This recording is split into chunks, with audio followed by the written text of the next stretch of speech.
taxes and all that, I was taking home $800. So it wasn't too much money.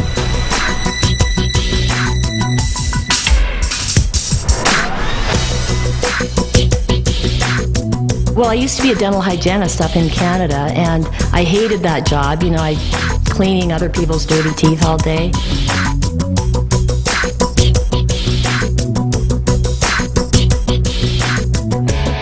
I was really miserable. I was working anywhere from 70 to 75 hours a week, 6 to 7 days a week. I mean, practically every weekend. I don't really remember one weekend that I didn't work.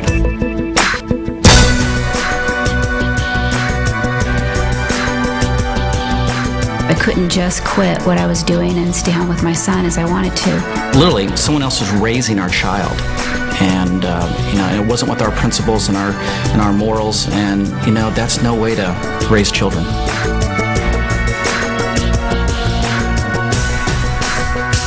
I had a coworker that was just awful, and I was just dreading going to work every day.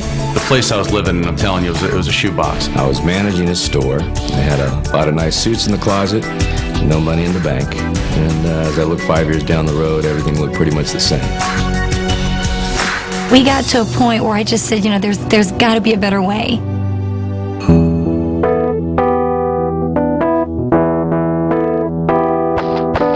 My dad was actually a house painter, still is, and he's been doing it for 30 years. And I saw the road that he had been down, and I knew that I didn't want to be there, and I knew I didn't want to be doing that manual labor. I wanted to have something where I could use my mind and be excited about it. When we retired, our combined retirement Social Security income was about $28,000 a year. That just gets you by. I was waiting tables at Red Lobster. I had just failed out of college, and I was so broke, I was literally riding a bicycle to and from my job. And I really got depressed when I would walk into a business, because I did business to business. I was in outside sales. And they'd say, "Frank, the beeper guy's here." So when they started calling me the beeper guy, I realized I was in the wrong career. I didn't want to be that anymore.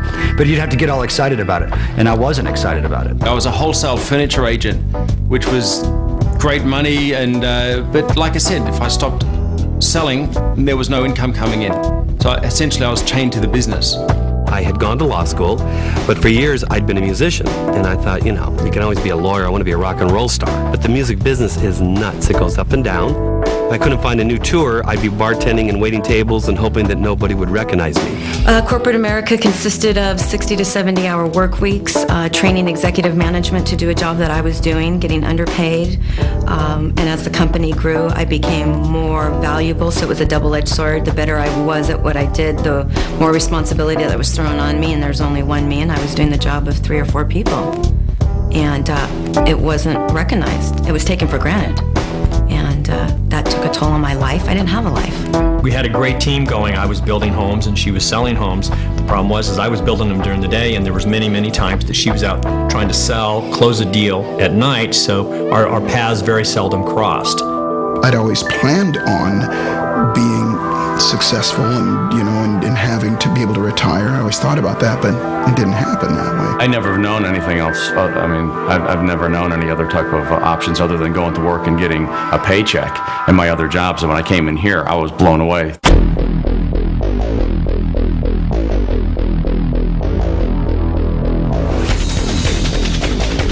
Cowabunga.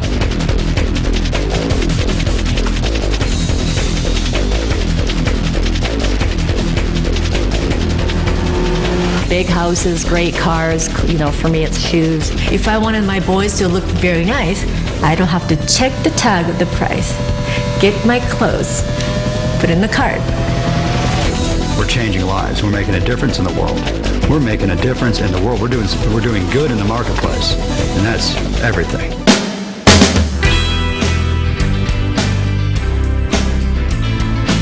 A lot of ways to make money, but there's not many ways you can really be proud about the way that you make money and affect so many people in such a positive way. When I got started, I was definitely looking to make money.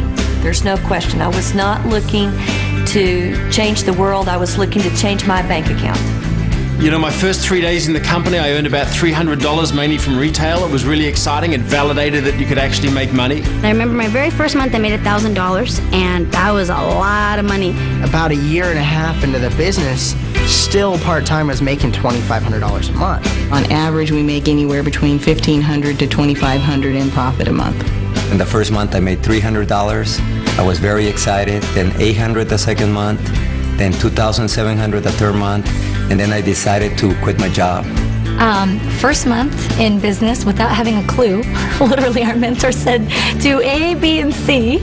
And being a very willing student, I said, okay, A, B, and C. And first month, it was unbelievable. Actually, our income was $1,500. Personally, best month in the business was $2,800. Did exactly what they told me to do, and actually, the very first month made a profit of $700. And the second month, we made $1,400. A year exactly after I started the business, my checks that month were $5,468.28. 2 months later, my check went up to $7,080, and that was the month I went on vacation and came back and got that $7,000 check. So it's been amazing.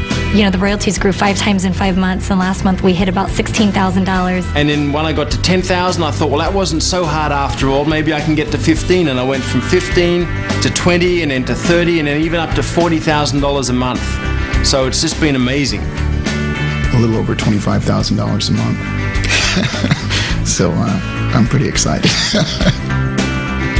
The first 9 months of really getting going, I had made $250,000.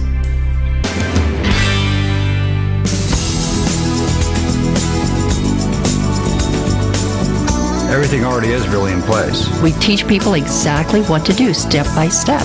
So it's not like traditional business where you're going to have to come up with the marketing plan, you're going to have to come up with the product plan, you're going to have to figure out the manufacturing. None of that. It's literally, here's step number 1, here's step number 2, here's step number 3.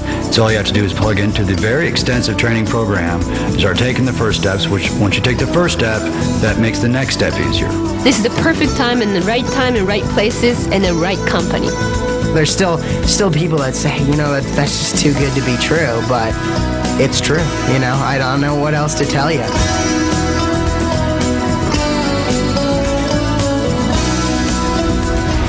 I don't know why you're watching this program today.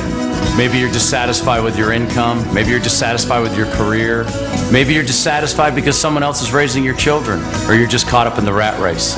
When I got started, I was skeptical and scared, but they told me they had a system, a proven plan of action, something that I could follow and I could become successful, and it happened.